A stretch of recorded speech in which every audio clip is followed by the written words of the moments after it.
Good morning बच्चों। आज हम चुनमुन और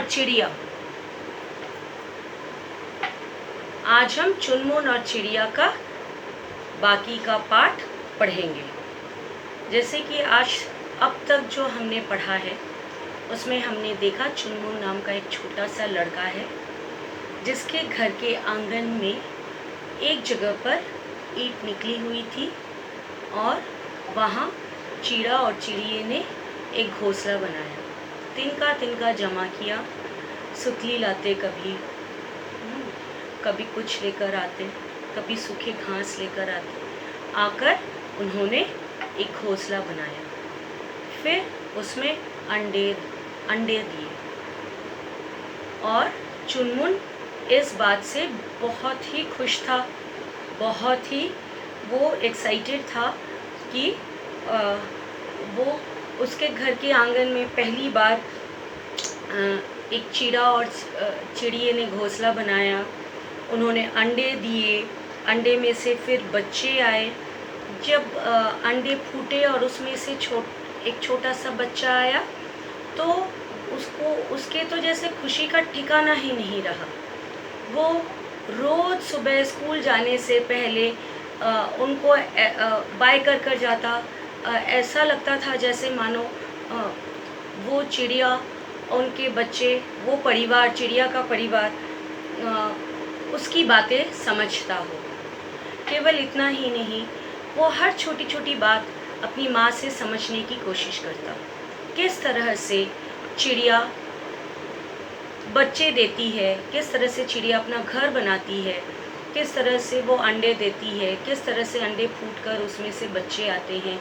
चिड़िया यह क्यों करती है, वह क्यों करती है, ऐसे हज़ारों सवाल वो अपनी माँ से पूछता।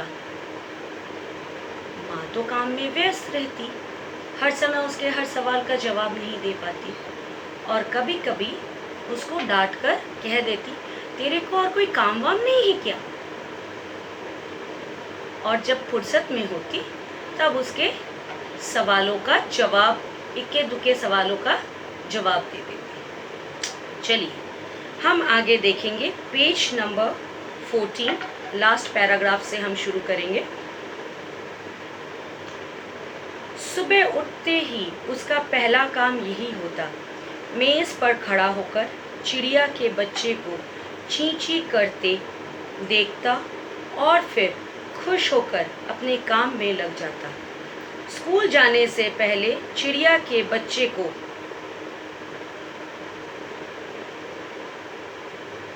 टाटा करना नहीं भूलता। जैसे कि मैंने आपको समझाया था, स्कूल जाने से पहले वो उनसे मिलकर जाता। सुबह उठकर ही पहले चिड़िया के घोंसले में मेज़ पर खड़े होकर, वो छोटा सा था ना, तो एक मेज़ जैसा रखकर वो मेज़ के ऊपर चढ़ के ऐसे करके झाँक कर देखता कि चिड़िया का परिवार कर क्या रहा है।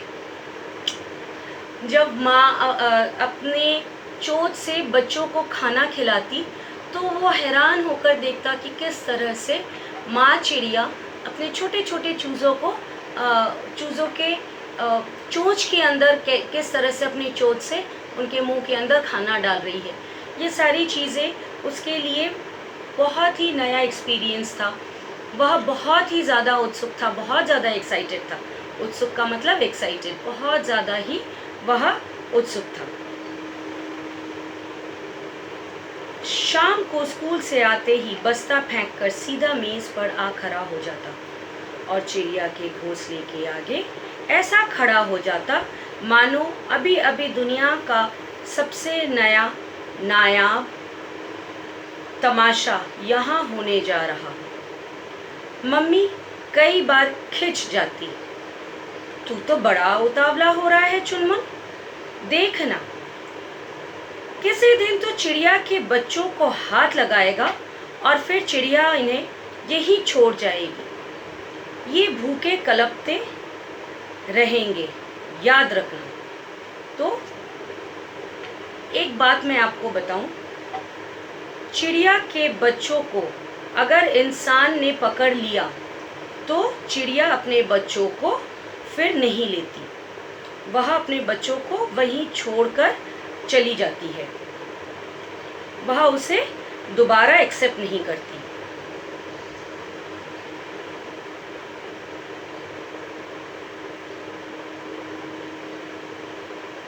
ये चुनमुन की माँ ने चुनमुन को पहले समझाया था कि चिड़िया के बच्चों को कभी न छूना, उन्हें कभी नहीं पकड़ना।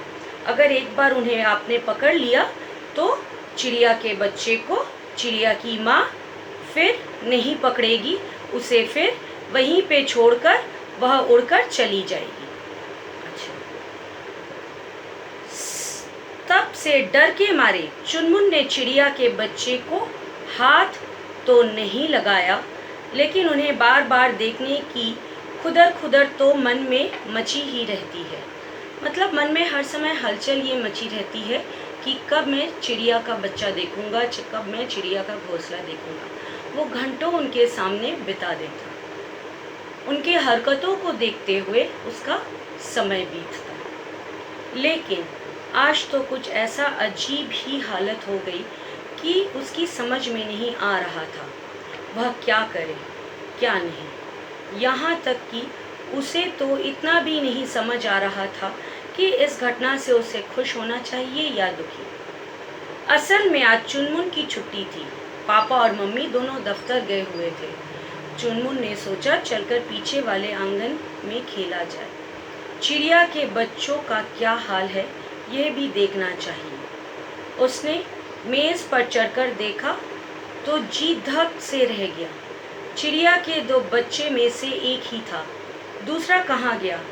कहीं चील तो झपटा मारकर नहीं ले गई या बिल्ली? इस बात का चुनमुन को बहुत डर था कि एक ही बच्चा क्यों है, दोनों बच्चों में से एक बच्चे को कहीं चील तो उठाकर नहीं ले गई या फिर बिल्ली तो नहीं खा गई। चुनमुन ने घबराकर इधर उधर देखा और उदास होकर मेज के नीचे उतर आया, मगर मेज के नीचे आते ही वह चौंका। आंगन के एक कोने में वही चिड़िया का बच्चा था, एकदम वही, डर के मारे एकदम सिकुड़ा हुआ सा बैठा था। देखते ही चुनमुन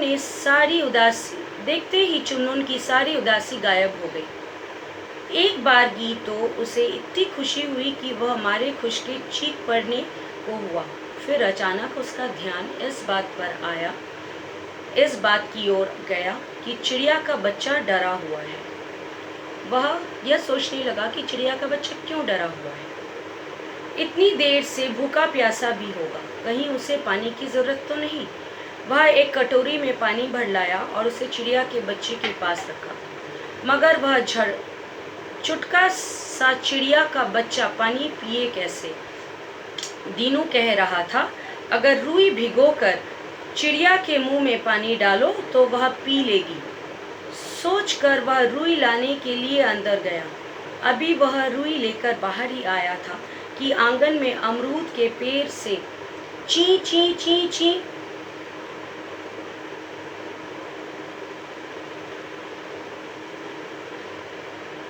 ची ची ची ची की इतनी आवाज आई कि वह चौंक गया। असल में एक दुष्ट कौवा नीचे आकर चिड़िया के बच्चे को हड़पना चाहता था। अमरूद के पेड़ पर बैठी चिड़िया इसलिए आवाज कर रही थी। चुनमुन परेशान हो गया, वह क्या करे क्या नहीं। उसने रुई से 2 बूंद पानी चिड़िया के बच्चे के मुंह में डाला, मगर घबराहट के मारे वह भी उससे नहीं पिया। उसने चिड़िया के बच्चे ने डर के मारे वो पानी भी नहीं पिया। इधर यह दुष्ट कौवा ना जाने कहां से चला आया।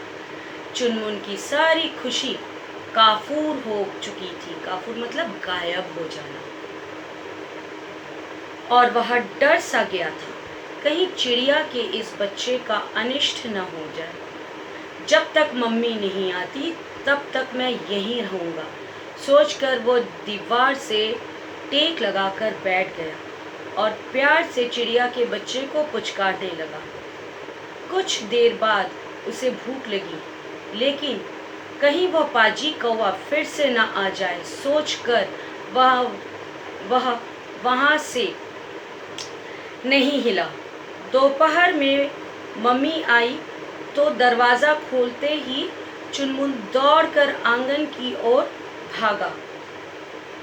क्या है चुनमुन, आज तो तुमने मुझसे बात ही नहीं की। मम्मी ने लाड से कहा। मम्मी, चिड़िया का बच्चा। चुनमुन के मुंह से बस इतना ही निकला। वह रुआसा हो चुका था। क्या हुआ चिड़िया के बच्चे को? मम्मी तब तक आंगन में आ चुकी थी।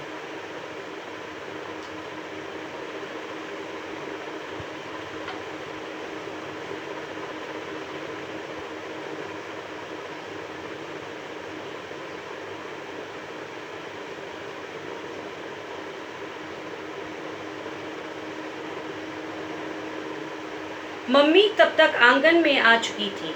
आंगन के कोने में डरे सिकुड़े चिड़िया के बच्चे और चुनमुन को देखा तो मम्मी का गुस्सा 7वें आसमान पर पहुंच गया। चिल्लाकर बोली, मुझे मालूम था तुम यह शरारत करोगे। मुझे मालूम था। नहीं मम्मी। मम्मी को लगा कि चुनमुन ने चिड़िया के बच्चे को छुआ और चिड़िया ने अपने बच्चे को इस कारण नीचे गिरा दिया। लेकिन असलियत का पता मम्मी को नहीं था। चुनमुन ने चिड़िया के बच्चे को छुआ तक नहीं, वह तो चिड़िया के बच्चे को पहरा दे रहा था ताकि कौवा उसे उठाकर न ले जाए। नहीं मम्मी, मैंने कुछ नहीं किया। मैं तो चुनमुन कुछ कहना चाहता था पर मम्मी को सख्त नज़रों से अपनी ओर देखते देखा तो चुप हो गया। मम्मी, मैं तो इसे कौवे से बचा रहा था। कुछ देर बाद चुनमुन ने फिर धीरे से कहा, मगर यह नीचे आया कैसे, गिरा कैसे? मम्मी ने गुस्से से बिफर कर पूछा। मतलब गुस्से के मारे एकदम मम्मी बहुत गुस्सा हो रही थी चुनमुन के ऊपर और मम्मी को बड़ा गुस्सा आ रहा था। मम्मी को लगा कि चुनमुन ने चिड़िया के बच्चे को छुआ और उसके कारण वह नीचे गिर गई। मुझे नहीं पता मम्मी, मैंने तो इसे आंगन में गिरा हुआ देखा था। फिर मैं रुई लाया इसे पानी पिलाने के लिए। कौवा इसे खाना चाहता था, इसलिए मैं सुबह से यहीं बैठा हूँ, नाश्ता भी नहीं किया। सुनते ही एक क्षण में मम्मी का सारा गुस्सा काफूर हो गया, सारा गुस्सा भाग गया। उन्हें चुनमुन पर बहुत लाड़ आया। बोली, अरे चुनमुन, तू तो बहुत अच्छा है रे। मैं तो यूं ही तुझ पर बिगड़ रही थी। मम्मी, ये चिड़िया का बच्चा, इसका आप क्या करेंगे? मम्मी हंसी। अरे करना क्या है, मैं इसे फिर से घोंसले में रख दूंगी। मम्मी ने बहुत प्यार से पुचकार के चिड़िया के बच्चे को हथेली पर लिया और आहिस्ता से घोंसले में रख दिया। चिड़िया और चीरा यह देख रहे थे। उनकी एक साथ ची ची ची ची की आवाज़ सुनाई दी, मानो दोनों मिलकर चुनमुन और उसकी मम्मी को धन्यवाद दे रहे थे। तो इस कहानी का जीवन मूल्य यह है कि हमें दूसरों की सहायता करनी चाहिए। मुश्किल में आए, कोई भी हो, सबकी हमें सहायता करनी चाहिए जितना हमसे हो सकता है। यह कहानी प्रकाश मनु द्वारा लिखी गई है। बच्चों, आपका ये होमवर्क है। आप पेज के नीचे देखिए, शब्द मैत्री है, इसमें शब्दों का अर्थ लिखा हुआ है और उसके नीचे देखिए श्रुतलेख है। तो शब्द मैत्री और श्रुतलेख, शब्द मैत्री 2 बार लिखोगे, श्रुतलेख 2 बार लिखोगे। यह अपने कॉपी में आप लिखोगे, यह आपका होमवर्क है। धन्यवाद।